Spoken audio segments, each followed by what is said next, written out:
2 ప్రశ్నలు అడగచ్చా నేను మిమ్మల్ని? చెప్పండి సార్. ఒక సినిమా షూటింగ్ మీ సెట్స్ మీద జరిగిందే ఒకటి, మీరు ఒకరిని ఎవరో కాల్చారని చెప్పేసి చెప్పుకుంటూ ఉంటారు. అది ఓకే, అందరికీ తెలిసిన విషయం. ఓకే, అసలు అప్పుడు అంటే ఆయన పేరు పొందినటువంటి ప్రఖ్యాతమైన నటుడు ఆయన, దాన్ని ఎట్లా పేర్కొన్నారు అసలు? అది పిఎల్ నారాయణ గారు 2 సార్లు చెప్పారా? ఓకే, ఒక ఎపిసోడ్. ఓకే, మళ్ళీ ఒక 5 నిమిషాలు 10 నిమిషాలు ఏం లేదు. అది నవభారతం నేటి భారతం? నవభారతం కదా. మొత్తానికి చెప్పించేలా ఉన్నారు మీరు. మళ్ళీ నవభారతం షూటింగు మాకు ఒంగోలుకి 1.5 hour నడిచాడు. 1.5 hour జర్నీ కార్లో, ఓ రిమోట్ విలేజ్. ఓకే, సో మాకు నవభారతంలో ఒక రిమోట్ విలేజ్ కావాలి కాబట్టి major portion of the shooting అక్కడే. ఓకే, ఆ ఊరు వెళ్ళున్నాం, అందరం వెళ్ళున్నాం. జూనియర్ ఆర్టిస్టులు, మద్రాసు నుంచి వచ్చిన వాళ్ళు, ఇక్కడ వాళ్ళు అందరూ వచ్చి సినిమాలో ఉన్న ఆర్టిస్టులు అందరూ ఉన్నారు. రాజశేఖర్ కోసం వెయిటింగ్. ఓకే, రాజశేఖర్ జనరల్గా లేట్గా వస్తుంటాడు కదా, ఆ రోజు లేదు నేను వచ్చేస్తాను, అందరూ ఉన్నారు కదా ఇది అన్నాడు. వస్తాడేమో అటు ఇటు తిరుగుతూ ఉన్నాను నేను. అంటే ఫ్రమ్ ది బిగినింగ్ అంతే అన్నమాట ఆయన. అదే తనలో ఉన్న ఇది. బట్ నా సినిమాలకి కొంచెం బాగానే వచ్చేవాడు, పర్లేదు. ఓకే, ఈవెన్ వచ్చిన తర్వాత మళ్ళీ అసలు పొరపాటున కూడా ఏదో ఒక సాకు చెప్పి షూటింగ్ నుంచి వెళ్ళడు. అదే మీరు ఎంత నైట్ కమిట్మెంట్ తోటే పని చేసేవాడు. సో తన కోసం వెయిటింగ్, అటు ఇటు తిరుగుతూ ఉండే అసహనంగా. టైం అయిపోతూ ఉంది, ఇంతమంది కాంబినేషను అయిపోద్దా లేదా, కొంతమంది మద్రాసు పంపించాల్సిన వాళ్ళు ఉన్నారు, ఎలా ఏంటా అని. శుభ్రంగా టిఫిన్లు తినేసి రైతులు నిక్కర్లు వేసుకొని పంచెలు గించెలు కట్టుకొని ఆ రచ్చబండ మీద కూర్చుని ఉన్నారు. అంతా కుర్చీలో కూర్చొని కబుర్లు చెప్పుకునేవారు, బండ మీద కూర్చొని కబుర్లు చెప్పుకునేవాళ్ళు. అటు ఇటు వెళ్తామంటే ఈ పిఎల్ నారాయణ దాంట్లో మాకు Naresh police character. So Naresh గాల్లోకి పేల్చే ఇది ఒకటి ఉంది, అందుకని మద్రాసు నుంచి పిస్టల్ ఒకటి, డమ్మీ బుల్లెట్స్ తెప్పించాం. ఆ పిస్టల్ తీసుకొని ప్రదీప్ అనే జూనియర్ ఆర్టిస్టు నిక్కర్లో పెట్టి, రే సాయంకాలానికి 1/2 బాటిల్ మందు ఇప్పించావా సరే, లేదంటే పేల్చేస్తాను. ఉండండి సార్, మీరు బెలవాళ్ళ నారాయణ గారు, మీరు ఉండండి సార్. ఏంటి సార్ అని పిఎల్ నారాయణ ఆయన బెదిరిస్తున్నాడా? పిఎల్ నారాయణ ఆడి నిక్కర్లో పెట్టి బెదిరిస్తున్నాడు. ఓకే,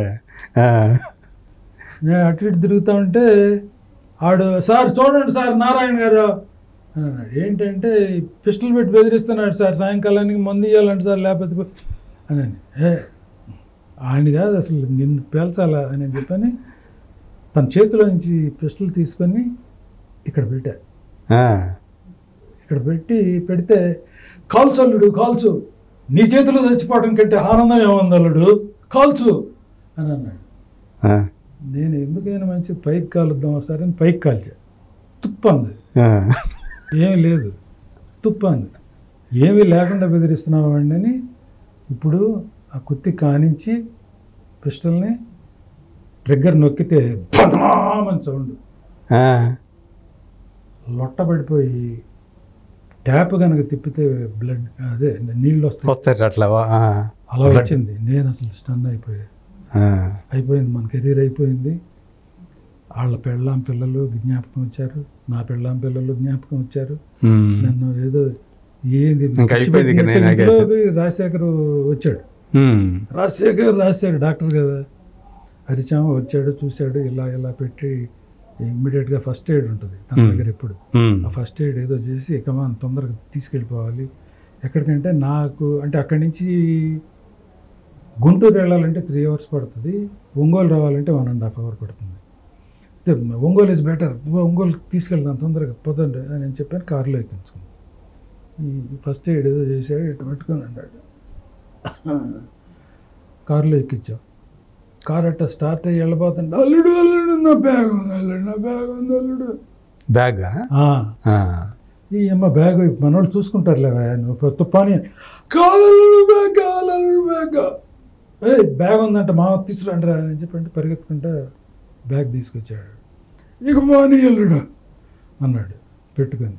ఆ బ్యాగ్ ఇట్లా ఓపెన్ చేస్తే ఫుల్ బాటిల్ గడగడ తాగేస్తానండి తీసి. అప్పుడు నా ఉద్దేశం ఏంటంటే ఇట్లా తాగితే ఇట్లా వస్తుంది, ఇలా వస్తుందేమో అని చెప్పి భయం. అసలు పడిపోతానే అయిపోయింది నా బతుకైని అన్న ఫీలింగ్ తోటి. అదే ఇప్పుడు తాగమాక అని చెప్పి అంటే రాజశేఖర్ లెట్ హిమ్ టేక్ కొంచెం పెయిన్ రిలీఫ్ ఉంటుంది తాగేసి. సరే ఒంగోలు తీసుకెళ్ళాము. ఒంగోలు తీసుకెళ్ళిన తర్వాత చాలా లక్కీగా సైడ్కి వెళ్ళింది, అది ఒక అంగుళం పోయింది. ఇంత ఓకే, బుల్లెట్ ఏమి ఉండదు, అదే ప్రెజర్ ఉంటుంది కదా. అవును, ఆల్టానికి ప్రెజరు, ఆ నిప్పు ఇదంతా వస్తుంది కదా మనం పిక్చర్లో చూపించేటప్పుడు. అవును, నిప్పు వస్తుంది, ఆ ప్రెజర్ ఉంటుంది కదా, ఆ ప్రెజర్కి సున్నితమైన ప్లేస్ కదా కొంచెం లోపల అదే బొక్కబాడ పడిపోయింది అనమాట. పడిపోయింది. అది డైరెక్ట్గా పడి ఉన్నట్టయితే అన్నవాహికకి టచ్ అయ్యి అది కనుక డ్యామేజ్ అయిందంటే within 15 or 20 minutes collapse. Lucky పక్కకి వెళ్ళింది అని చెప్పి క్లీన్ చేసి స్టిచెస్ వేసారు. సాయంకాలానికి మళ్ళీ తీసుకొచ్చి ఆ విలేజ్లో, లేకపోతే విలేజ్లో పుకార్లు దారిలోనే పోయాడంట మద్రాసు. అప్పుడు వెళ్ళాల్సినవి అన్నీ వెళ్తున్నాయి, ఈ ఫోన్లు లేవు కదా. అవును, అంత నోటి మాట దారిలోనే పంపించేశారు. మద్రాసు తీసుకెళ్తున్నారంట. అంటే అప్పుడు అక్కడ స్పాట్లో చూసిన వాళ్ళందరూ కూడా అయిపోయి ఉంటారని అనుకుంటారు కదా. ఒక్క పాపం నిర్మలమ్మ మాత్రం అయ్యా ఆ బాబురావు గారిని చూడండి అయ్యా వాడి మొహం కూడా ఎట్టయిపోయిందో, వీడికి ఏం కాదులే బాగానే ఉంటాడు. నిర్మలమ్మ సో సెటరేట్ అయ్యాడు. సాయంకాలం వచ్చేటప్పుడు రైతే కదా, ఇతను కూడా రైతు క్యారెక్టర్గా కండ ఒకటి ఇట్లా వేసి ఇట్లా పెట్టాము, తీసుకొచ్చి మళ్ళీ కూర్చోబెట్టారా షూటింగ్లో.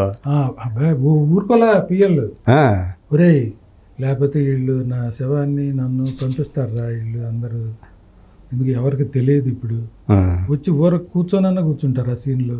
ఓకే అని చెప్పంటే తీసుకొచ్చి. సో మొత్తానికి గొంతు బాగాలేదు, గొంతు ఉంది అనమాట. గొంతు పోతే అట్లా. సో మొత్తం మీరు ఒక అసలు మేము మొత్తం సెట్టింగ్ అంత బాడీ అంతా ఇది చల్లబడిపోయి ఉంటుంది, ముందర మీకు చల్లబడిపోయి ఉంటుందిగా. అసలు కాసేపు నాకు తెలియదు అసలు ఏం చేస్తున్నాను ఏంటో కూడా తెలియదు. ఏంది ఇట్లా అయిపోయింది అసలు ఊహించండి.